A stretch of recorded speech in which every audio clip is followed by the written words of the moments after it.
செய்திகள் தொடர்கின்றன. அமெரிக்காவில் டெக்சாஸ் நகர் அருகே காட்டுத்தீ பரவியதில் 300க்கும் மேற்பட்ட வீடுகள் தீயில் எரிந்து சாம்பலானது. இதில் ஒரு குழந்தை உள்பட 2 பேர் தீயில் சிக்கி பரிதாபமாக உயிரிழந்தனர். அமெரிக்காவில் டெக்சாஸ் மாகாணத்தில் உள்ள பஸ்ட்ராப் நகரில் 6 இடங்களில் நேற்று அடுத்தடுத்து காட்டுத்தீ பரவியது. இதில் தீ வேகமாக பரவியதில் 16 மைல் சுற்றளவுள்ள தீ கொழுந்துவிட்டு எரிந்தது.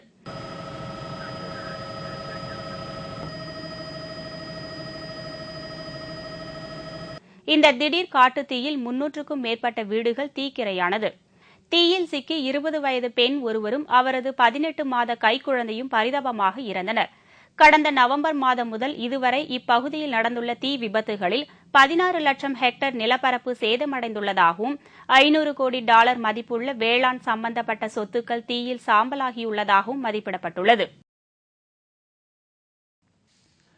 சீனாவில் மலைப்பகுதி ஒன்றில் தவளைகள் எழுப்பும் ஓசையானது இசைக்கருவியிலிருந்து ஒலிக்கும் இசையைப் போல் காதுக்கு இனிமையானதாக உள்ளது. தென்மேற்கு சீனாவில் உள்ள ஷாங்குயிங் நகரை அடுத்த மலைப்பகுதியில் வசிக்கும் தவளைகள் இசைக்கருவியிலிருந்து எழும் இசையைப் போல ஒலி எழுப்புகின்றன. இவ்வாறு இசை எழுப்பும் சீன தவளைகளை ஹைலரனா டவுன்சினா என்ற வகையைச் சேர்ந்தவை என்று அந்த நாட்டு இசைக்கலைஞர்கள் கூறுகின்றனர். இந்த இசை தவளைகள் ஜியாலுகை என்ற மலையடிவார கிராமத்தில் 1/2 ஏக்கர் பரப்பளவு கொண்ட கடல் மட்டத்திலிருந்து 1500 மீட்டர் உயரமான இடத்தில் அமைந்துள்ள ஒரு குட்டையில் வசிக்கின்றன. 100 தவளைகள் ஒன்று சேர்ந்து எழுப்பும் ஒலி மாயாஜால இசை போல காதுக்கு இனிமையாக இருப்பதாக அந்த நாட்டு இசைக்கலைஞர்கள் கூறுகின்றனர்.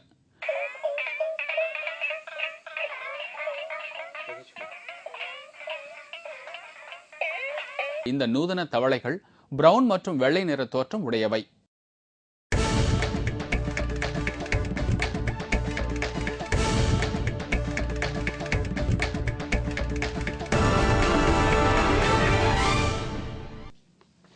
இந்தியா இங்கிலாந்துக்கு இடையே நேற்று நடைபெற்ற 2வது ஒருநாள் போட்டியில் 7 விக்கெட் வித்தியாசத்தில் இங்கிலாந்து அணி வெற்றி பெற்றது. இந்தியா இங்கிலாந்துக்கு இடையேயான 5 ஒருநாள் போட்டி தற்போது நடைபெற்று வருகிறது. செஸ்ட் லீ ஸ்ட்ரீட்ஸில் நடைபெற்ற முதல் போட்டி மழையால் பாதியில் கைவிடப்பட்டது. இதைத் தொடர்ந்து 2வது ஒருநாள் போட்டி நேற்று சவுத்தாம்ப்டனில் நடைபெற்றது. போட்டி தொடங்குவதற்கு முன்னதாக அப்பகுதியில் தொடர்ந்து மழை பெய்ததால் போட்டி தொடங்குவதில் தாமதம் ஏற்பட்டதால் ஆட்டம் 23 ஓவர்களாக குறைக்கப்பட்டது. இதைத் தொடர்ந்து விளையாடிய இந்திய அணி நிர்ணயிக்கப்பட்ட 23 ஓவர்களில் 8 விக்கெட் இழப்பிற்கு 187 ரன்கள் எடுத்தது. துவக்க வீரரான ரகானே 54 ரன்கள் எடுத்தார். 188 ரன்கள் எடுத்தால் வெற்றி என்ற இலக்குடன் களமிறங்கிய இங்கிலாந்து அணி 22.1 ஓவரில் 3 விக்கெட் இழப்பிற்கு 188 ரன்கள் எடுத்தது. இதையடுத்து 7 விக்கெட் வித்தியாசத்தில் அந்த அணி வெற்றி பெற்றது. இத்துடன் 1-0 என்ற கணக்கில் இங்கிலாந்து முன்னிலை வகிக்கிறது. இத்துடன் செய்திகள் நிறைவடைந்தன. மீண்டும் செய்திகள் பிற்பகல் 1 மணிக்கு. உங்களது பிரச்சனைகளுக்கு உடனடி தீர்வு காண 30134600 என்ற கேப்டன் டிவியின் தொலைபேசி எண்ணை தொடர்பு கொள்ளவும். வணக்கம். வணக்கம்.